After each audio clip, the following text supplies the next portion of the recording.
ఈ రేవంత్ రెడ్డి రైతుల గురించి మాట్లాడండి. ఇవాళ అసలు రైతుల గురించి మాట్లాడే అర్హత ఉన్నదా రేవంత్ రెడ్డి? నీకు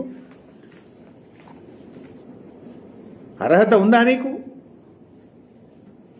నేను రైతు బంధు బంద్ చేయలేదు, 2000 బెంచ్ ఇచ్చినా అని మాట్లాడండి ఇవాళ సంగారెడ్డిలో.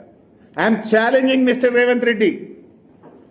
గత 2 సంవత్సరాల్లో కేసీఆర్ ఇచ్చిన దానికంటే నువ్వు రైతు బంధు తక్కువ ఇచ్చినావు. ఇది తప్పైతే నేను ముక్కు నేలకు రాస్తా, నువ్వు రెడీగా ఉన్నావా అని నేను అడుగుతున్నా. I'm challenging Mr Revanth Reddy. KCR ఇచ్చిన దానికంటే నువ్వు రైతు బంధు ఎక్కువ ఇవ్వలేదు, తక్కువ ఇచ్చినావు. గన్ పార్కులు అమరవీరుల స్తూపం దగ్గర రా, తప్పైతే నేను ముక్కు నేలకు రాస్తా, లేకపోతే నువ్వు రాస్తావా? నేను డేటా కూడా చెప్తున్నా, ఫిగర్స్ కూడా చెప్తున్నా, లెక్కతో సహా చెప్తున్నా. 2020-21 కేసీఆర్ గారు ఇచ్చిన రైతు బంధు 14,656 కోట్లు. 2021-22 14,772 కోట్లు.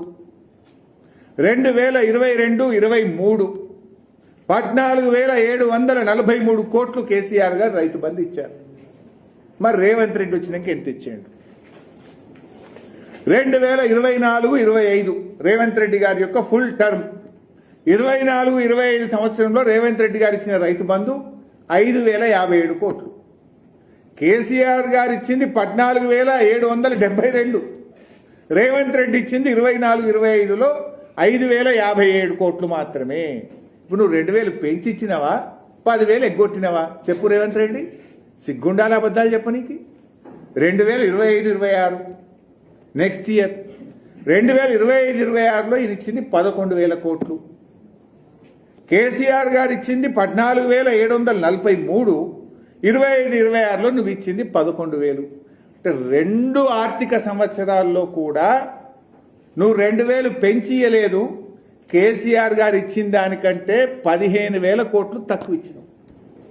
2 ఆర్థిక సంవత్సరాలు కలిపితే 15,000 కోట్ల రూపాయలు రైతు బంధు ఎగ్గొట్టినావు మిస్టర్ రేవంత్ రెడ్డి.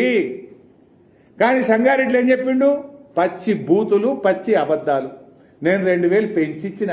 సిగ్గుండాలి మాట్లాడడానికి.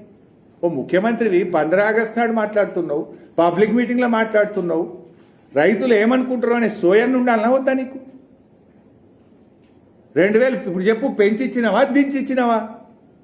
పెంచిస్తే మరి 14,743 కంటే ఎక్కువ కావాలి కదా.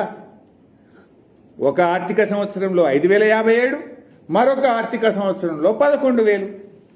ఇప్పుడు పెంచినవా దించినవా చెప్పు.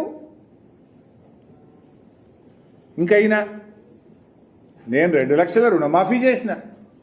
పోదామా నీ ఊరికి? రేవంత్ రెడ్డి, నీ ఊరికి పోదాంపా. కసీర్కాడ నీ ఊరు కాడ నిలబడి నీ ఊర్లో అందరికీ రైతు బంధు అయిందంటే నేను అక్కడే రాజీనామా చేస్తాను. నువ్వు రేస్తావా? ఏ ఊరికి పోదాం ఈ రాష్ట్రంలో? వస్తావా సిద్దిపేటకు? చెప్పు, నీ ఇష్టమున్న ఊరికి పోదాం, నీ ఇష్టమున్న డేటుకు పోదాం. నువ్వు చెప్పిన టైంకు నేను వస్తా. ఇద్దరం కూడా పోదాం. గన్మెన్లొద్దు, కార్యకర్తలొద్దు. ఆ ఊరంతా రుణమాఫీ అయిందంటే నేను సిద్ధం, నువ్వు సిద్ధమా రాజీనామాకు అని నేను అడుగుతా ఉన్నా. అయిందా రుణమాఫీ? దేవుడి మీద ఒట్టు పెట్టి దేవుణ్ణే మోసం చేసిన ఘనుడివి నువ్వు. ఘరానా మోసగాడివి నువ్వు. నిన్ను మించిన మోసగాడు ఉండడు. ఘరానా మోసగాడు అంటున్నా. అందుకే నేను కనబడ్డ దేవుడి మీద, చర్చి మీద, దర్గా మీద ఒట్టు పెట్టి దేవుణ్ణి, దర్గాను, చర్చిను మోసం చేసిన ఘరానా మోసగాడివి నువ్వు. నువ్వా మాట్లాడే